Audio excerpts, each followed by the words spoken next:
Hello, and welcome to Think Hard, the podcast where two trained philosophers think hard about the real world. I'm Danielle LaSusa. I have a PhD in philosophy. I'm a philosophical coach and consultant, and I teach at Portland Community College in Portland, Oregon. And with me today, as always, is my excellent co-host, José Muñiz. Hey everybody, I'm José Muñiz, and I teach at Lehman College in the Bronx. And today we also have a very special guest with us. Woohoo! We have Dr. Jack Russell Weinstein. He is a Chester Fritz Distinguished Professor of Philosophy and Director of the Institute for Philosophy in Public Life at the University of North Dakota. He is the host of the public radio show and podcast, Why? Philosophical Discussions about Everyday Life, which is currently in its 9th season. You can find that show at whyradioshow.org. He is also the author of 3 books, including most recently Adam Smith's Pluralism, Rationality, Education, and the Moral Sentiments, published by Yale University Press. Thank you, Jack Russell Weinstein. Thank you so much for being with us today. Hello. Oh, I'm thrilled to be here. And I actually didn't know that José teaches at Lehman because I went to high school right down the street at Bronx High School of Science.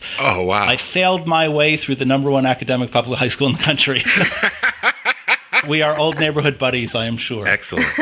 We're so delighted to have you on the show with us today, Jack. Thank you so much for coming. So today we are going to talk about public philosophy. But before we do, we have a special announcement for you, our listeners. Well, for some of our listeners. For those of you who live or will be in Portland, Oregon, June 29th this summer, June 29th at 7 p.m., we are hosting our 25 by 25 pizza party to say thank you to you listeners who helped give us ratings and reviews. We have an Eventbrite link that's in the show notes where you can sign up for your spot at the pizza party. So you just go up there and reserve your spot for a ticket, and we'll give you the details about exactly where it will be a few days ahead of the event. What can they expect at this event, Danielle? There you will find pizza generously provided to us by José, who has promised pizza party for all of those who want to join.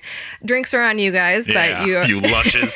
He's not made of money. But the rest of it, you are welcome to come and partake of pizza and meet with José and me. And we would love to meet and greet with our fans. And we hope that you can make it. So if you are interested in coming, please go to the Eventbrite page. It's in the show notes. And please sign up by June 22nd. It's important because we need to find a venue that will accommodate us, so we really need this count, and we're very excited to see you guys. Great. We are turning now to our guest, Jack. Thank you again so much for being here today, and you wanted to talk about public philosophy today. Well, I did, and I guess it's worth starting out by saying that when we talk about public philosophy now, we're actually having a different conversation than we were having 10 years ago when my radio show and my institute started. Public philosophy has become fairly mainstream, largely because of podcasts, but also because of the changing nature of academic life. When I started, public philosophy was this weird niche thing that many of my colleagues were very, very suspicious of.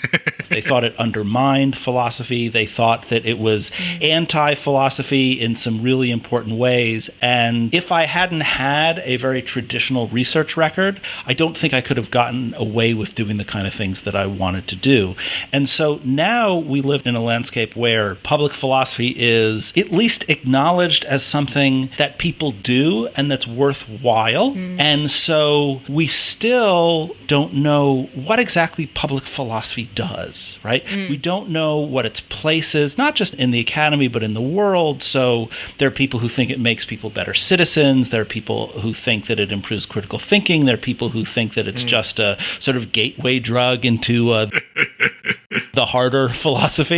So my premise, or my thesis, actually has 2 parts. The first is that public philosophy is no different than academic philosophy. It's just a different rhetorical task. But the second, which seems like it runs counter to the first, is that public philosophy is largely a matter of entertainment as opposed to, say, advanced scientific research that many philosophers like to think of themselves as doing. I just realized I jumped right into asking you to tell us what you want to talk about today rather than asking you first to tell us a little bit about your history with public philosophy. So you started an Institute of Public Philosophy in North Dakota. Can you tell us a little bit more about how that came to be and your relationship to philosophy and to public philosophy? I'm going to do that, but I'm going to give you a hard time while I do it.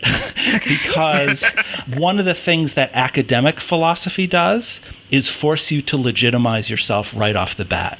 And so academic philosophy starts with bios, it starts with justification. It's basically saying, hey, prove yourself and show us that you are worthy of our attention, or that your mind is refined and authorized to do this. Whereas public philosophy, because it's engaged with non-academic audiences, because it's a general invitation for everyone involved, the credentials when they come, or the history, come as part of the story, as part of the unfolding. And that's not to say that at events or on my radio show page, I don't have a bio, but because the three of us are coming from an academic philosophy tradition, there is this sense to say, hey, where did you come from and how did you get here? Because we want to know if you're a heavyweight. And my presumption, which you right? are, by the way. Well, I appreciate that.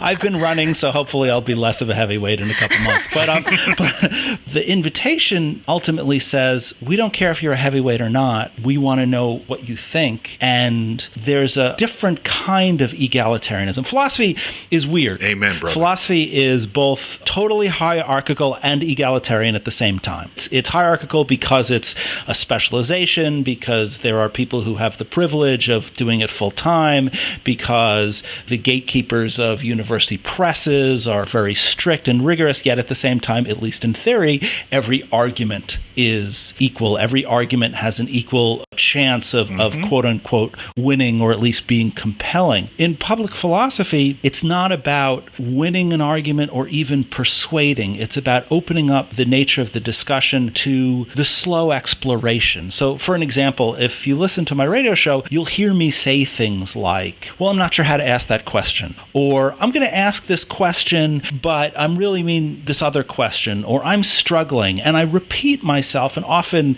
almost even stutter in a certain sense. And I let myself do that because we don't have a model of people thinking in the public discourse. My motto is always let them see you think. Every politician, every pundit, every person on television, they are perfectly crafted and they have an answer for everything. But when you're watching, or when you're listening, or if you're a public philosophy audience member and you're trying to process what's going on, you don't think that quickly. And so you think, well, I don't have something to say, I'm not good enough, I'm going to be too slow. And so by stating things in that way, by modeling the process of thinking and of changing my mind and of constructing the question while I'm asking it, it gives the audience permission to be imperfect. And then philosophy becomes much more of a joint project than it is a head-to-head combat. Absolutely. I really appreciate that approach. Let's think through these things together. And that's also an approach that José and I try and take in our conversations. It's very different. We're traditional academic philosophy. You go to a conference and someone shows up where they've done this thinking about this argument or this thesis that they have, and they come and they say, here's where I'm at, and I'm going to defend my position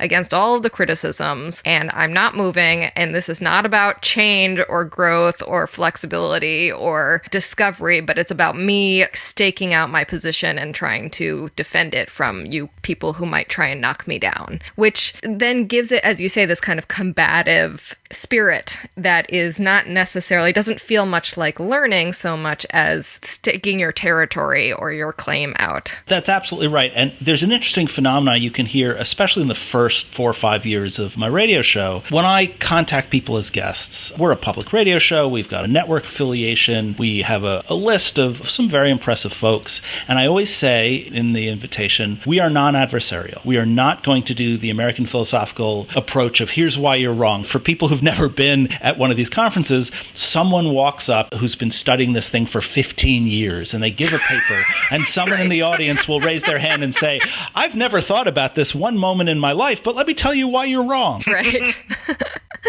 Even though I was like half asleep 2 seconds ago. That's right, and completely misunderstood what you said because I wasn't actually interested in listening. I just was waiting for the point to talk. Right. And so I say to them, my job is to celebrate your research. My job is to explain to everyone why the stuff that you're doing is great and relevant, whether I agree with it or not. And so particularly with the philosophers, I get non-philosophers talking philosophy too, but particularly with the philosophers, the first third to half of the episode, you can hear them incredibly stiff.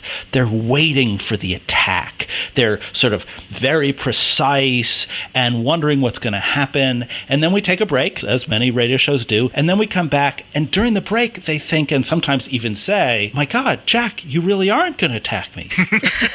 And then they have fun. And so our broadcast length is 54 minutes, probably roughly around yours. But our podcast can be as long as 90 minutes. I'm always happier with the podcast because by the time we're off the air, they're actually relaxed and having a good time. And then the conversation just goes wherever. And so I say this stuff in part because, A, I want to give you a hard time, but B, because I don't think you can really understand what public philosophy is supposed to be, in my opinion anyway, without understanding what it's rebelling against. And it's not rebelling against elitism per se, and it's not rebelling against a monopoly of intellectual activity per se.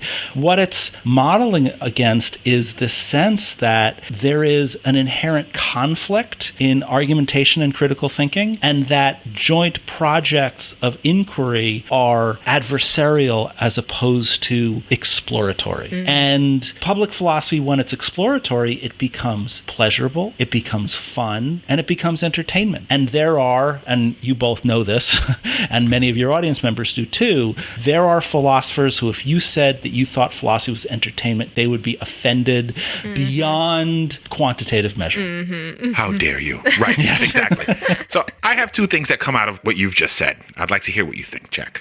First of all, if there is a patron saint of this podcast, it would be you. Because what you have just said tracks so much of what we feel. It's the beginning moments where you have to do the kind of traditional philosophy, defining and fighting against the other person that feels so stiff. And it's finally when you let go of all that and you allow the joy of actually contemplating and wondering about something that's actually fun. That's already, you're on my board there. And just something to add to that, Jack, when we first met, I was teaching at a school out in Minnesota, and you came and presented a lot of these ideas that you're talking about today about public philosophy. And I was really inspired by them. And then when I moved to New York and met up again with José, we started a public philosophy salon that was, at least on my part, largely inspired by a lot of what you had said about what public philosophy is and what it's for. Yeah. Well, that's tremendously moving, and I appreciate it so much. And I remember giving that talk at the school, and you and I talked for quite a bit afterwards, and the students were so interested. And part of the problem, I don't know if the problem's the right word, but part of the issue is that all of our classes are constructed with an eye towards postgraduate education, with an eye towards doing philosophy with other academics. And there is no structure of really internalizing the lifelong learning aspect of philosophy. Most of our students aren't going to go on to grad school, and even if they weren't going to get a job,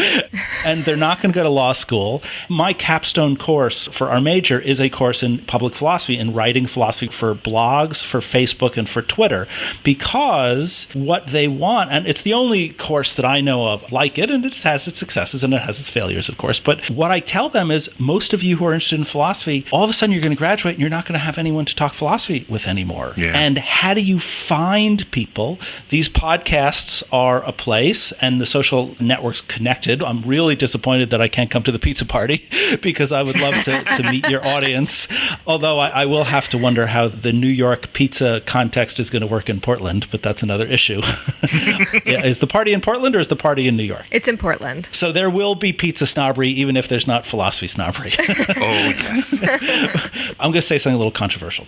There are phrases that we use that are virtue signaling phrases. Phrases on the left, say like rape culture or cultural appropriation. And that's not to say that there isn't actually a rape culture or there isn't actually cultural appropriation. But when a person uses those phrases, they're virtue signaling to other people who are that liberal to say, hey, I'm one of you. They're not really looking for a discussion because the people who they want to persuade have very often a gut reaction against phrases like rape culture and cultural appropriation. Gun control is an example. If you ask Republicans whether or not they support gun control, they're massively opposed to it. If you ask Republicans if they support background checks, keeping guns away from domestic abusers, et cetera, then the numbers change radically because it's all about labels. And so going back to my point, if you want to talk philosophy with someone and you say, hey, what you just said is just like what Plato mentioned in the Meno when he was talking about the slave boy in Recollection, then if they're not part of the club, they've got nothing to say.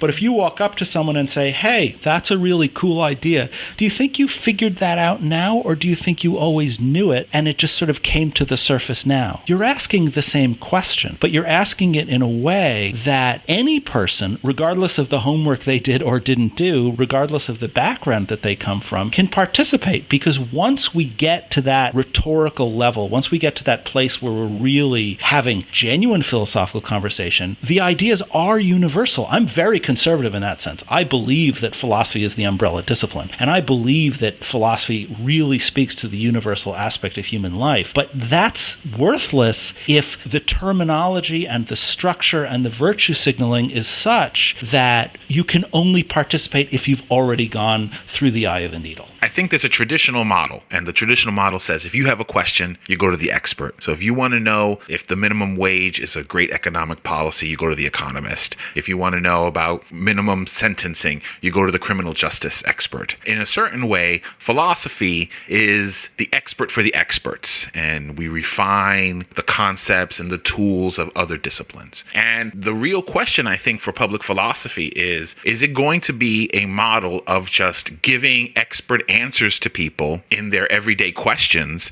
or is it going to be something different? And I think the traditional model says, look, people just come to philosophy, they have their questions, give them an answer. On the other hand, I think an honest look at the history of modern philosophy, since Descartes, has been the struggle to say whether or not these answers are all they're cracked up to be. And so what do we offer people? So Jack, what can philosophy offer people, even if it is just entertainment, even if it is just another rhetorical structure? Well, I want to say, a couple different things are running through my head at the moment. The first is the problem of expertise is a real problem. And it's a real problem in America, especially right now, because we have been diminishing the concept of expertise.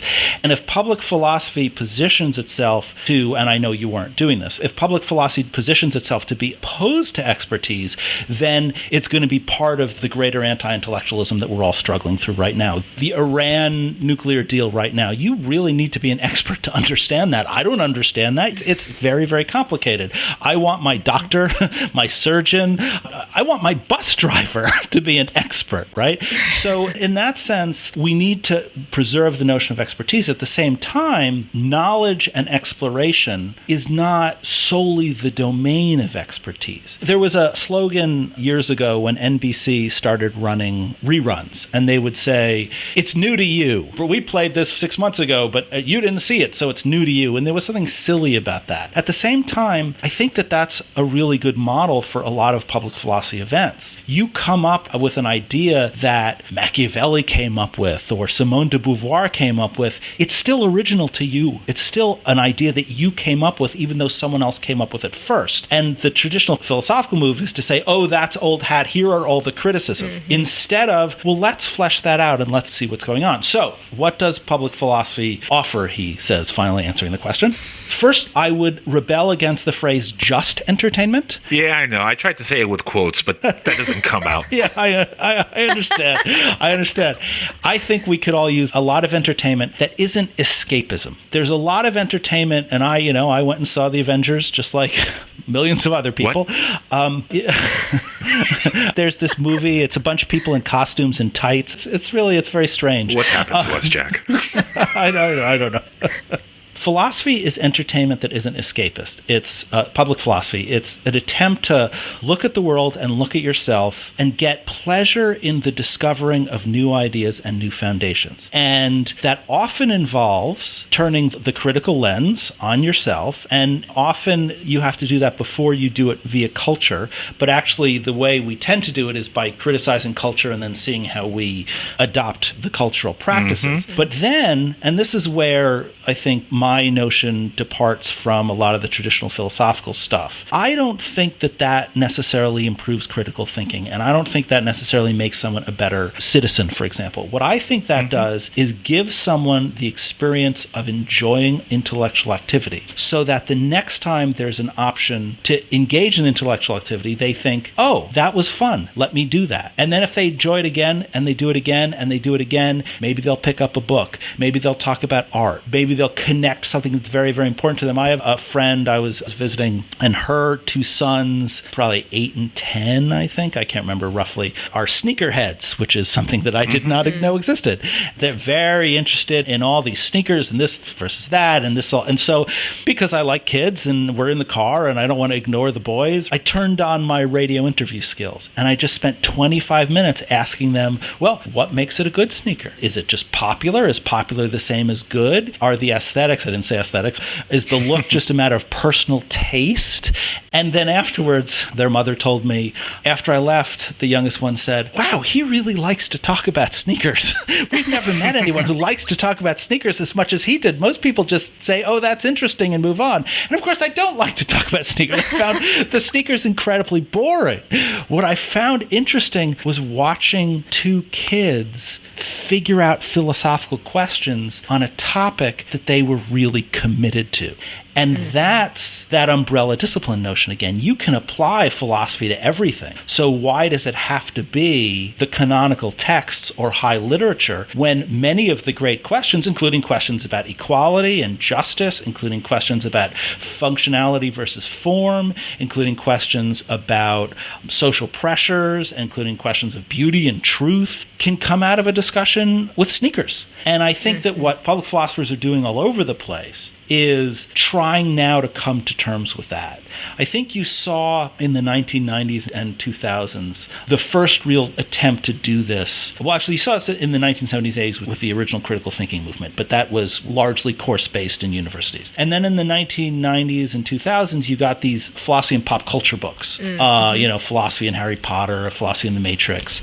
They're what I call lectures by other means. And there's some good ones that I've used in class, teaching Aristotle through Homer Simpson, or metaphysics through a discussion of Hermione or something like that. And they were very popular and they were very successful and they paved the way for a switch. And the switch, when I teach public philosophy writing, I say one of the biggest shifts between academic and public philosophy is that with academic philosophy, you start with a theory and then you give the example. And you call that applied philosophy. In public philosophy, you start with the example and then you tease out the philosophy over time because people don't know that they're interested in philosophy. They're interested in what they're interested in. And if you engage with the example, like the sneakers, and then you continue the conversation until you get to the more abstract questions, then there's a continuity that doesn't feel artificial at all. They're talking about sneakers, but they're talking about cool questions that they've never talked about before. Let me give you another example. I said I wasn't going to bring up sports. In the American League of baseball, right? Of the baseball,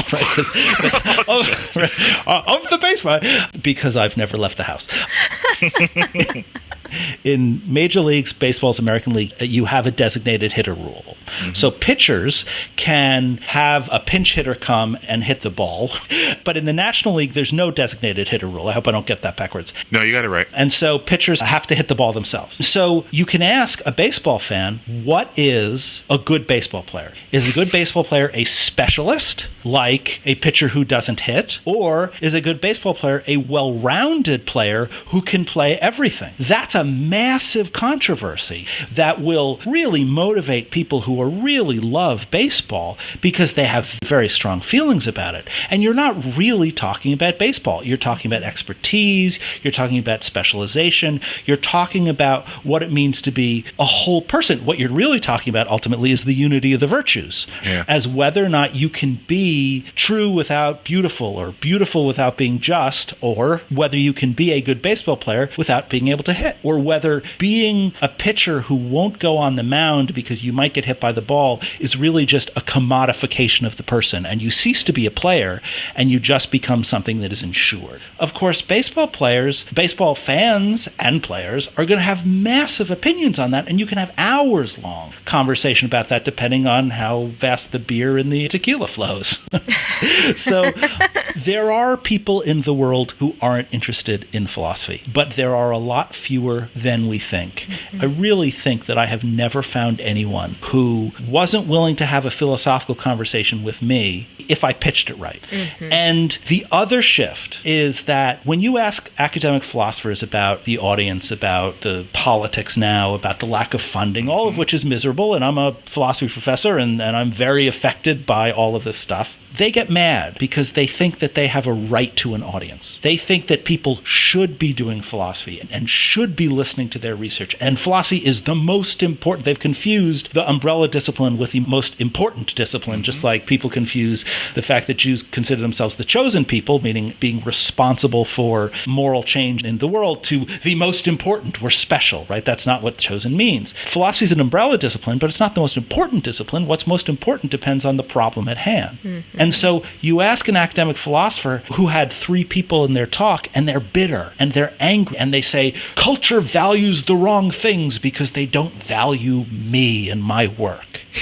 And what public philosophy recognizes is that we don't have a right to an audience. We have to win over an audience. You have this podcast. I have my radio show, my podcast. We are competing with everything. We're competing with baseball. We're competing with Netflix and chill, which I don't even know if people say anymore. We're with the Avengers. We're competing with the Avengers. That's right. I mean, we're competing with everything. And so public philosophy recognizes as a rhetorical tactic that it has to go out, it has to advertise itself, and everyone who we talk to is an opportunity rather than a confirmation of our special status.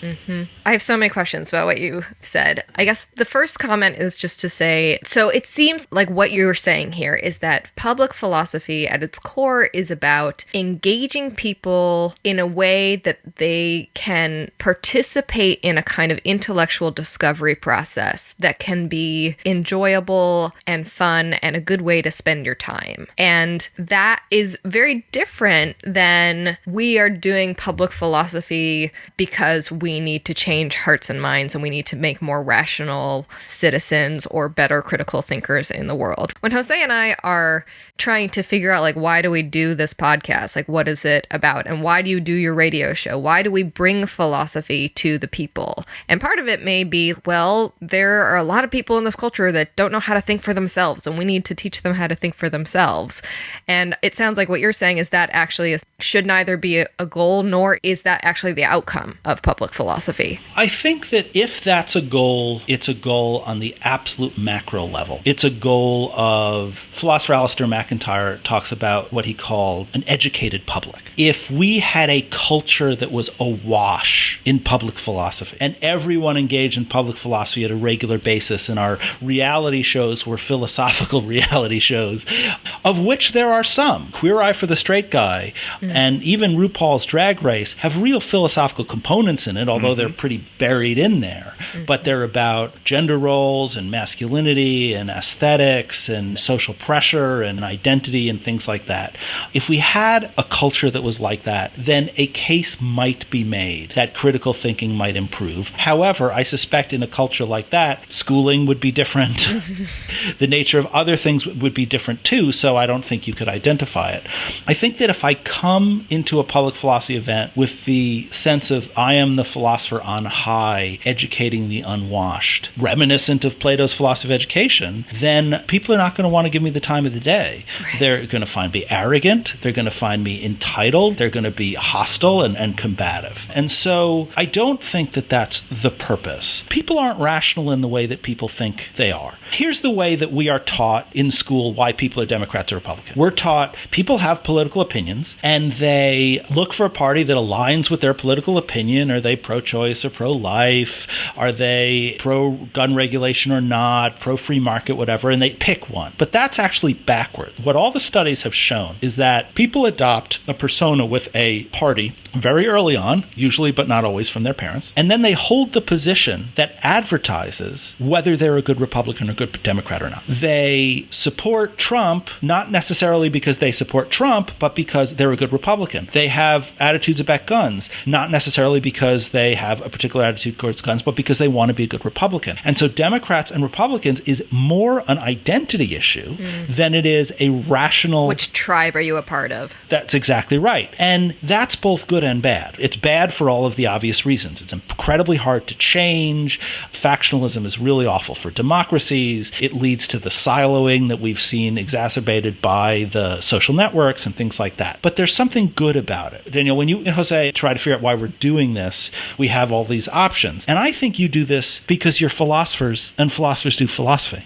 I think that's why you do it. I think you do it because it's how you want to spend your time. And you found someone who wants to do it with you. And we have this new technology that allows you to get as many people as you can persuade to do it with you. It gives you a sense of identity. It gives you structure. It gives you a project. It gives you an archive of your conversations. It gives you a way of connecting with strangers and of finding meaning in the world. At the core of it, you're doing it because you're philosophers. Now, because you're philosophers and because you are both who you are, and I don't really know that much about you, and I'm not your therapist, so I don't want to say too much, but I think you also want to have a positive impact in the world, and you want to have a meaningful existence, and you want to have a sense that your life had positive effect on other people, and you wanted to contribute to the large-scale project that is philosophy because it's important to you. Then you look for the larger justification, not because it's why you do what you do, but because you ask, I would like to contribute to the world, and this is my skill set. So when I do it because I want to do it, am I really, honestly, with intellectual integrity, saying that my skill set is beneficial to making the world a better place? And I think that that question is a question that we're all going to struggle with until we die,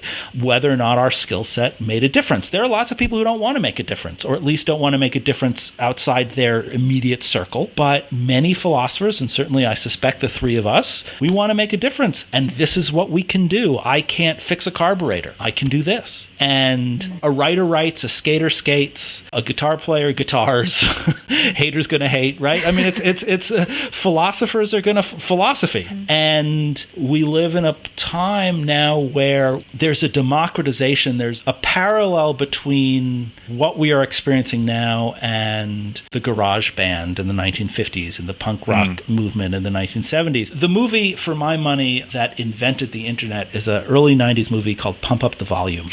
And Christian Slater. Yes, and Samantha Mathis, one of my all-time favorite movies, not the least of which was I spent my life looking for a relationship partner, probably like both of them, and didn't get anywhere close. He has this pirate radio station in the movie that gets all these high school kids involved and asks hard questions and causes all this rebellion, and I think everyone should watch it. I don't know if it's dated or not because it means too much to me, so I have no objective point of view, but there's a scene at the very end where there is a lot of pirate radio stations. And that's what's happened here. When I started Why Radio Show 10 years ago, there was one other philosophy radio show, Philosophy Talk, one radio show and podcast. Now there's many, many, many. And the marketplace is, I hope, not too saturated.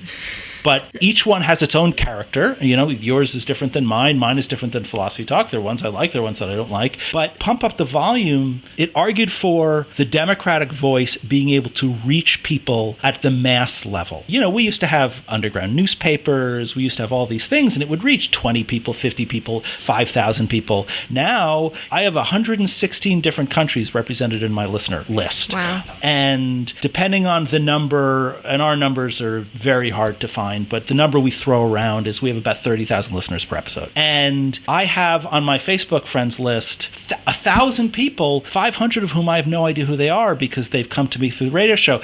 our largest listenership for a really long time, bizarrely, was out of Iran. And I've got about 30 or 40 Iranian Facebook friends. And actually, they had arranged for me to come and give a lecture tour and a whole bunch of things a couple of years ago, all expenses paid. And because of politics and some other things, I ended up not doing it.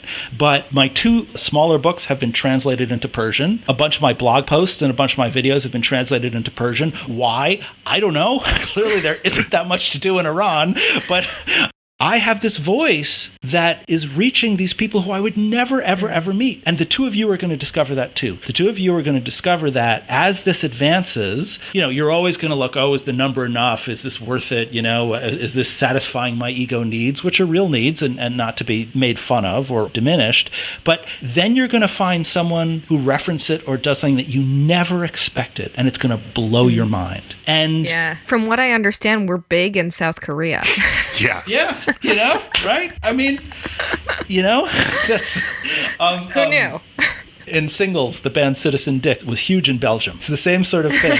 No, it's true, because one person hears it and they tell their friends, and then all of a sudden you have 50 people listening in South Korea, and that's great. And so what technology has allowed us to do is take the democratic structures that folks have been fiddling with for hundreds of years, if not, longer, and develop a mass audience and preserve it for at least until the next massive computer revolution. I don't know if Skynet is going to listen to podcasts. You do what you do because you're philosophers, and you want a justification for it because you're good people. And the technology allows those 2 things to be bridged in a way that has the potential, at least, for mass impact. And I think that that's super exciting, but that has nothing to do with gatekeeping, and it has nothing to do with virtue signaling, and it has nothing to do with who's in and who's out. It's all about making a genuine, authentic play for people's attention and respecting them once you get it. I think it's an amazing message, and I hope we can live up to that, Dee. Yeah, I know. Well, you have so far. Thank you. And as you were talking about, you do this because you're philosophers and this is your skill and what you can get, I gotta say, I felt a little like, oh man, this guy's like seeing into my soul. I feel like, we do this, Jose and I, we love doing it. We've had these conversations for years, and we get together, we have coffee, we talk about things. And my husband, actually, before we ever started doing the podcast, he would come and hang out with us sometimes. And he was like, I just love sitting and listening to you and Jose talk. I just want a recording of your conversations. And so eventually he said, we should just start recording our conversations and doing this. This is the difference between a new marriage and an older marriage.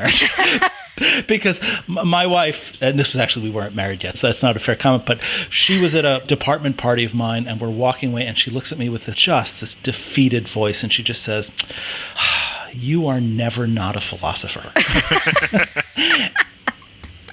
And that has been one of the refrains. We've been together almost 19 years. That has been one of the refrains of our relationship. Just, you are never not a philosopher. So I hope it stays fresh and young and sexy, because it can go bad. Well, so far, so good. He's our editor, and he says he never gets tired of listening to the conversation, even when he's heard it 4 times in the editing process. Excellent. So, well, then he's a keeper. I think so. Well, great. Jose, do you have any questions or comments? One last thing. What do we do when the public is unhappy with the fact that philosophers don't have answers? So we have a lot of episodes and we examine some phenomena, and then we get to the end and it's like, well, that situation sucks. And there really isn't a great answer to give because the philosophy isn't settled, or the question is inherently something that has no answer. How do you approach specifically the public who want answers when this happens? I think that there's 2 different approaches. The first is, if you make them feel good about themselves, they won't walk away unsatisfied. And what I mean by that is, if you make them feel like they were smart participants in the conversation, they contributed in some way, they feel like they've learned something or given something, if you validate their intellectual life, then they're not going to walk away unsatisfied. They may walk away without an answer, but they may feel more like part of the conversation. But at the same time, I think again, the answer is, sadly, a sports metaphor, which is there's not a winning baseball team. There's just a winning baseball team this season. If there was a winning baseball team, then no one would ever play baseball again. And so this is what philosophers characterologically understand. The goal isn't to find an end. The goal is to keep the game going, even if the query is much more precise or much more abstract. And so I think the answer would be something along the lines of, we weren't trying to answer the question. We were trying to invite you to participate in the conversation so that you can help us answer the question as we move on in life. Mm-hmm. Yeah, and so that when it comes to a particular situation or circumstance in which you need to answer the question for yourself, you have the tools to do that. Or you don't feel alone in not having the answer. Right. That's great. That's a great answer. Well, that is a lovely way to wrap that conversation. Thank you so much, Jack, for that. That was great insights. Thank you. Oh, this was really fun for me. Would you join us in recommending what we've been thinking about since our last episode? I'd be happy to. Great. First, we're going to talk about our sponsor. Audible has the largest library of audiobooks in the world, and right now, Think Hard listeners can get a special promotion. But before we talk about that, so Jack, you had a recommendation for an audiobook for our listeners. Audible sent me Of Mice and Men with Gary Sinise, John Steinbeck's classic. It was so compelling. He read it perfectly. I know how it ends, but I could not turn it off, and I spent the entire day listening to it so I could finish it in one day. I've been reading Steinbeck almost nonstop for the last year because of listening to that book. So I would absolutely recommend Of Mice and Men, read by Gary Sinise. It's brilliant. Awesome. Well, thank you. And right now you can get that audiobook for free if you go to thinkhardpodcast.com/audible. You can get that book or any of the other of thousands of audiobooks for free. After 30 days, you get one audiobook a month for $14.95 a month. You receive 30% off the price of any additional audiobook purchases, and you can cancel at any time. And any books that you have downloaded are yours to keep, even if you cancel. So you can get John Steinbeck or anything else for free. Just go to thinkhardpodcast.com/audible. Again, that's thinkhardpodcast.com/audible.